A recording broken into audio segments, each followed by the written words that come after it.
दोस्तों, आज मैं आपको भूतिया हवेली की कहानी सुनाने जा रहा हूँ। मेरे प्यारे दोस्तों, वीडियो में आखिर तक बने रहे। ये कहानी आपको बहुत पसंद आएगी।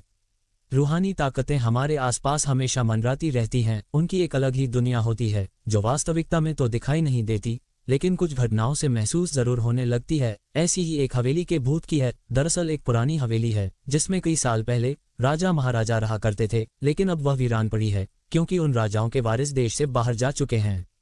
हवेली की हालत जर्जर हो चुकी है। अब उसे मरम्मत की जरूरत है। इसके लिए शासन के नोटिस के अनुसार संपत्ति के मालिक को सूचित किया जाता है। कुछ दिनों में पूर्व राजाओं के वारिस में से एक लड़की हवेली में अपने बच्चे के साथ दाखिल होती है, जो कि उस जमाने के राजा के नाती की लड़की थी। उसका नाम उर्मिला था। उसके पति की कार एक्सीडेंट में मौत हो चुकी थी। अब वह विधवा हो चुकी है, लेकिन उसके पास उसका एक बेटा है जो 8 वर्ष का है और वह भी अपनी माँ के साथ हवेली आया है।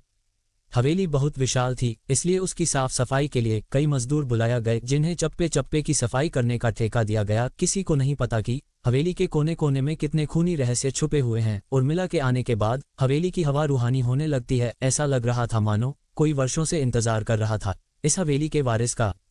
एक रात उर्मिला अपने कमरे में अपने बच्चे के साथ सो रही होती है। अचानक उसके खिड़की से एक पक्षी टकरा कर मर जाता है। ये घटना अपने आप में असामान्य थी। पक्षी टकराते ही उर्मिला की नींद खुल जाती है और जब वह लाइट जलाकर देखती है तो डर से चीखने लगती है, क्योंकि उस कमरे की खिड़की से एक पक्षी फंसा हुआ था और उसके शरीर से खून की बूंदें फर्श पर गिर रही थी। नज़ारा इतना भयावह था कि वह अपने बच्चे को उठाना नहीं चाहती थी, लेकिन उर्मिला हिम्मत करके उस पक्षी को खिड़की से बाहर फेंक देती है। लेकिन इसके बाद उसे रात भर नींद नहीं आती और वह सुबह तक जागती रहती है।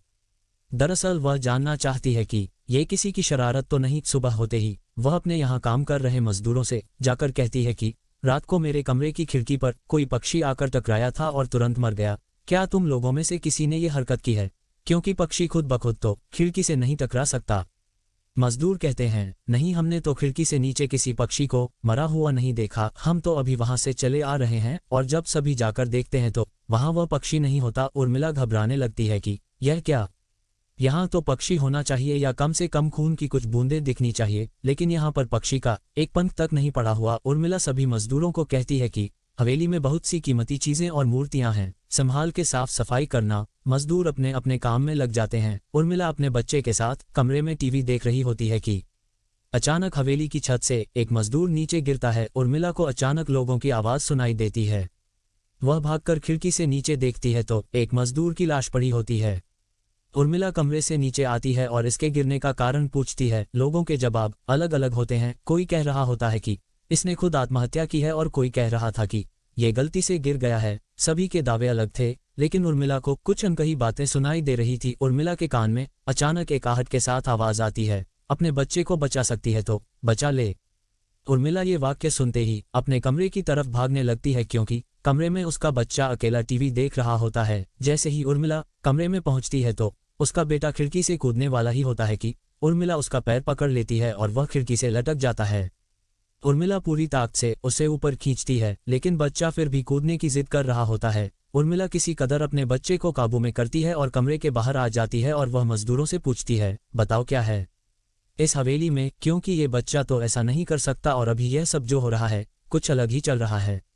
तभी एक बूढ़ा मजदूर उर्मिला से कहता है, बेटी, ज्यादा जानना हो तो अपने पूर्वजों की कहानी पढ़ो, तभी तुम्हें इस हवेली का इतिहास पता चलेगा। इस हवेली की कहानी की किताब इसी गांव के सरपंच के घर में रखी होती है, जो कि बहुत साल पहले मर चुके थे, लेकिन अब भी उनके बेटों के पास वह किताब मौजूद थी। उर्मिला सरपंच के घर पहुंचती है और किताब ले लेती है। किताब पढ़ते ही उसे पता चलता है कि इस हवेली में एक नौकर नौकरानी भी थे, जिनके बीच में बहुत प्यार था और वह कई सालों से हवेली की सेवा कर रहे थे। लेकिन एक बार रानी के शाही गहने चोरी हो गए और उसके शंका में राजा ने नौकरानी को चोरी की सजा दी और उसे जिंदा दफना दिया गया। उसके गम में उसके पति ने भी अपनी जान दे दी और उसके 1 महीने बाद ही उस राजा ने अपनी ही तलवार अपने गले में घुसेड़कर आत्महत्या कर ली। उसके बाद छोटे मोटे हादसे हवेली में होने लगे, जिस वजह से यह हवेली हमेशा के लिए बंद कर दी गई। कई सालों के बाद वहां कोई आया है, जिससे वहां रहने वाली आत्माओं को मौका मिल गया फिर से बदला लेने का। उर्मिला हवेली का रहस्य जानकर यहाँ से जाना चाहती है, क्योंकि उसे अपने बच्चे की चिंता है। इसलिए वह रात में ही कार लेकर एयरपोर्ट के लिए निकल जाती है। अचानक रास्ते में उसकी कार का एक्सीडेंट हो जाता है और कार पलटकर उल्टा हो जाती है, लेकिन दोनों को कोई नुकसान नहीं होता। उर्मिला अपने बच्चे को बाहर निकाल लेती है और सुनसान सड़क पर भागने लगती है। रास्ते में उसे एक कार आते दिखाई देती है और कार रोकने के लिए उर्मिला सड़क के बीच में खड़ी हो जाती है और अपनी मदद के लिए चिल्लाने लगती है। तभी अचानक कार वाला आकर कार का ब्रेक लगा देता है। उर्मिला पास जाकर देखती है तो उसकी हिम्मत बढ़ जाती है क्योंकि यह एक पुलिस ऑफिसर होता है। उर्मिला हड़बड़ाहट में उसे अपनी बात कहती है और रोने लगती है।